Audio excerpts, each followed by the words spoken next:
Hey everybody, I just want to share with you this bioremediation project, preparing the soil for the winter that we're doing here, and the tools that we're using. We planted buckwheat. Buckwheat like Phacelia and beans is really incredible nitrogen fixer. It has bacteria on its root that bring the nitrogen from the air and bind it with their they mix it in the soil as well, give it to other plants, but also have it mostly in their own structure. So what we're doing, we collected the buckwheat already by hand, and now we'll be cutting with the scythe.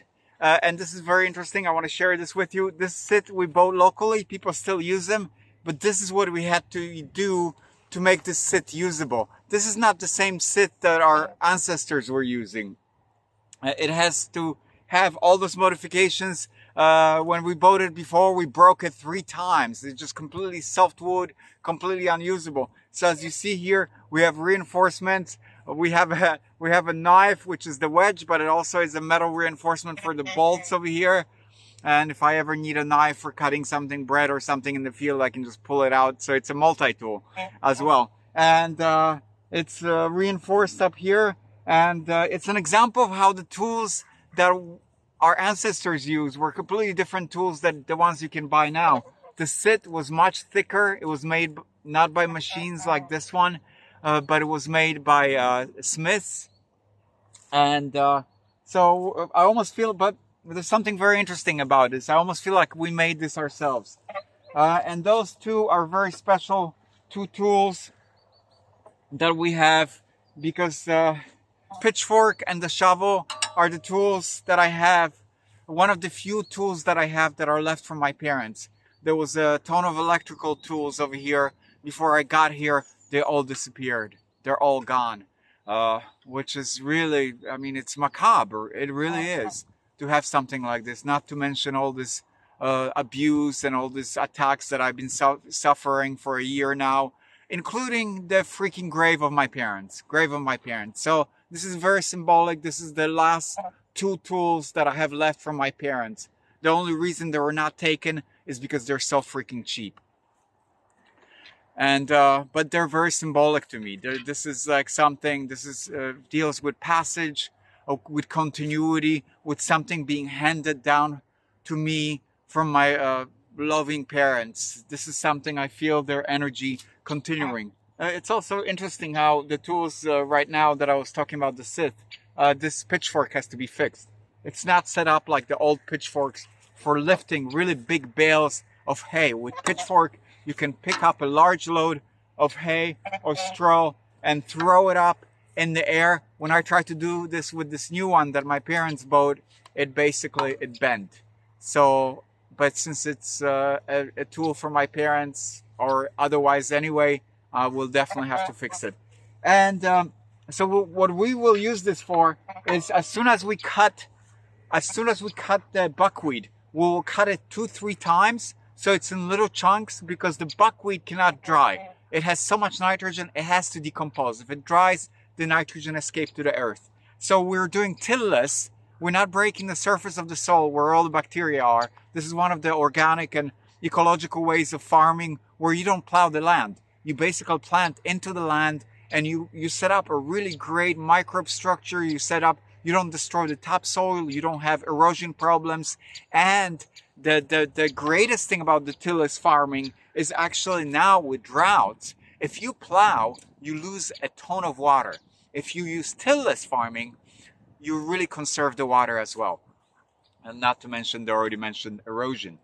And so what we do, we cut with scythe on top, middle, and on the bottom. So it's cut in little chunks. Scythe is really convenient because you can just slice. The little pieces fall on the ground. And later on, we will go through and slice them some more with a shovel. So it's little nice chunks to nicely decompose. And of course, like I said, they would just dry if we left them on the ground, and we won't plow them over like was traditionally done. What we use instead, we use the straw. So we leave them on the ground, and then we cover them with thick layer of straw for the winter, and underneath, without the easy access to oxygen, they'll decompose. They'll decompose more, the nitrogen will remain, they will biodegrade. So we want to share this process with you. We will start soon. And there's something really loving that I want to share with you as well. And talking about tools,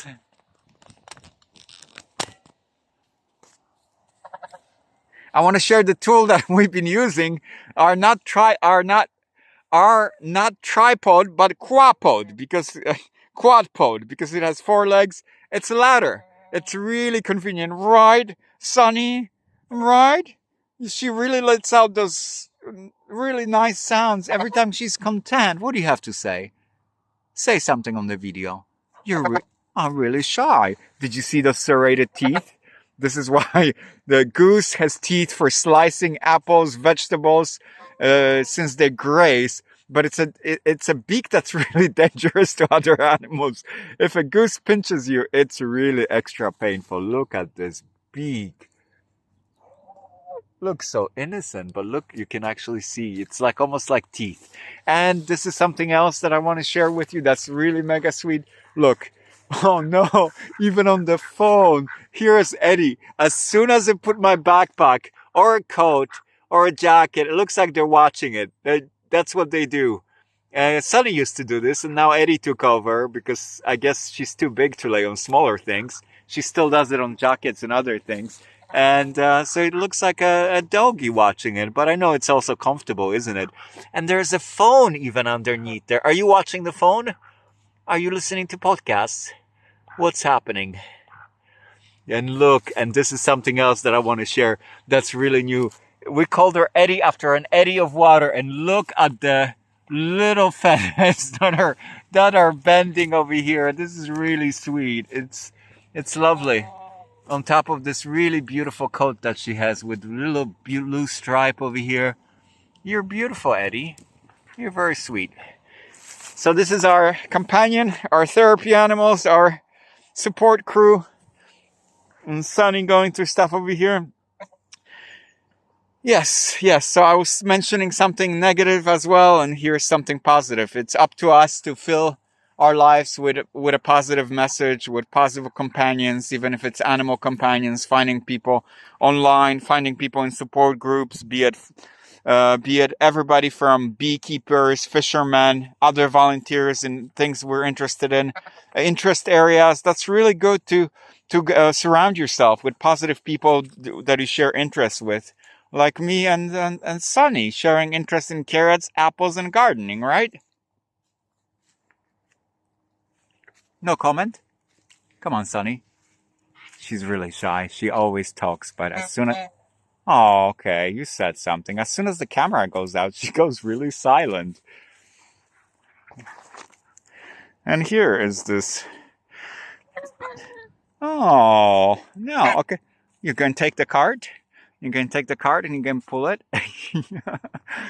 She's biting on this, and he's biting on this. That's really, this has got to stop. We got to get you some toys.